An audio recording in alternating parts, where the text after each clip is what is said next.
Coba lihat bus ini. Letak pintu keduanya berada di bagian tengah bodi. Mengapa demikian dan apa alasan di baliknya? Mari kita bahas lebih jauh.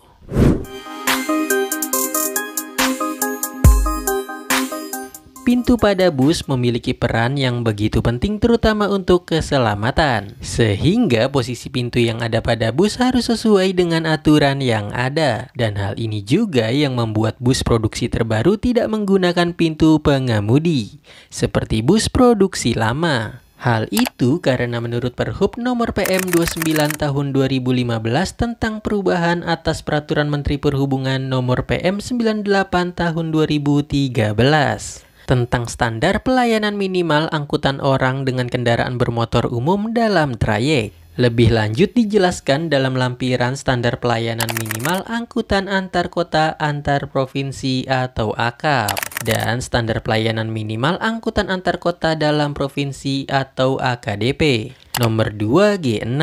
Dijelaskan bahwa untuk mesin bus yang berada di belakang tidak ada pintu pengemudi. Dan untuk mesin bus di depan pintu hanya boleh digunakan oleh teknisi.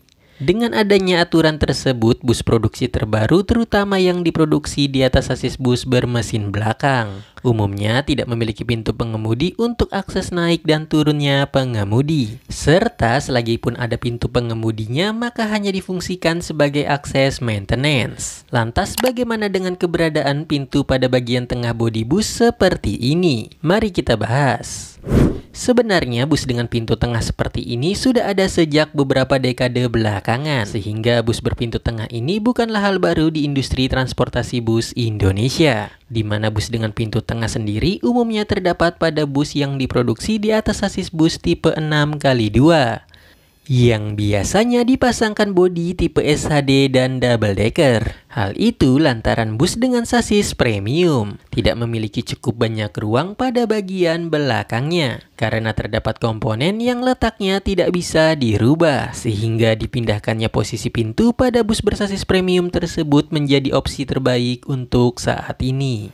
Selain posisi pintu yang berubah, umumnya bus dengan pintu tengah seperti ini juga akan memindahkan pula fitur toilet yang ada pada kabin penumpangnya, sehingga posisi pintu dan toilet pada bus ini berada bersebelahan sebagaimana gambar ini. Sama halnya dengan pintu tengah, yang mana dengan berpindahnya posisi toilet yang semula berada di bagian belakang kabin bus menjadi di bagian tengah seperti ini, dapat semakin mempermudah penumpang bus untuk mengakses fitur toilet tersebut karena jaraknya yang relatif dekat. Kemudian adapun keunggulan lainnya yang dimiliki oleh bus dengan pintu tengah seperti ini, ialah kapasitas angkut penumpangnya yang sedikit lebih besar dengan selisih berkisar 1-2 baris kursi. Di mana bertambahnya kapasitas angkut penumpang pada bus dengan konsep ini tidak terlepas dari faktor dipindahkannya posisi toilet dan pintu keduanya. Meski demikian, di sektor kargo, perubahan posisi pintu kedua ini tentu sangat mempengaruhi dan mengurangi kapasitas angkut bagasi yang berada di bagian bawah dek penumpang. Di mana untuk mendukung berubahnya posisi pintu dan toilet pada bus, umumnya sang operator harus merelakan kurang lebih sekitar 2 bagasi bagian kirinya. Dan untuk bus bersasis modular seperti ini, hal itu hanya akan mempengaruhi sisi kiri sasisnya saja. Sedangkan untuk sisi kanannya masih dapat difungsikan sebagai tempat kargo.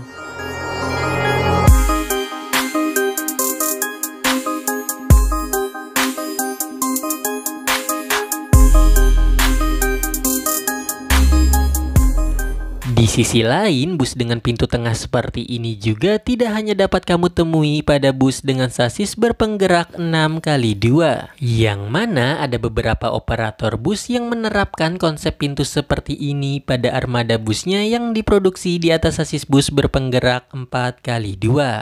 Alasannya kemungkinan tidak jauh berbeda dengan yang kami sampaikan tadi. Selain itu, bus dengan pintu tengah seperti ini juga memiliki alur naik turun penumpang yang lebih baik jika dibandingkan bus dengan pintu keduanya berada di bagian belakang. Sehingga penumpang bus yang berada di bagian kabin tengah dan belakang tidak perlu repot-repot jalan hingga ke bagian kabin pengemudi. Hal itu dikarenakan banyak operator yang mengoperasikan bus dengan pintu belakang seperti ini namun terkesan menonaktifkan pintu tersebut dan mengalihfungsikannya sebagai tempat kargo tambahan atau dijadikan area smoking dan dapur mini sebagaimana gambar ini. Sedangkan hal itu mayoritas tidak terjadi pada bus dengan pintu kedua yang berada di tengah. Selain berbicara secara fungsi, visual bus dengan pintu tengah juga terkesan lebih premium dan berkelas. Sejalan dengan itu, di negara-negara besar di kawasan Eropa, Asia, dan Timur Tengah juga terlihat lebih banyak mengoperasikan bus dengan pintu tengah seperti ini.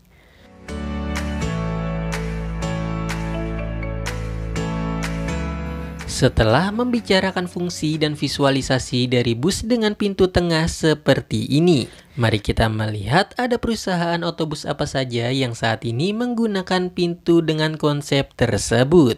Dan berikut daftarnya.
Itu dia beberapa perusahaan otobus yang mengoperasikan bus dengan pintu tengah di Indonesia.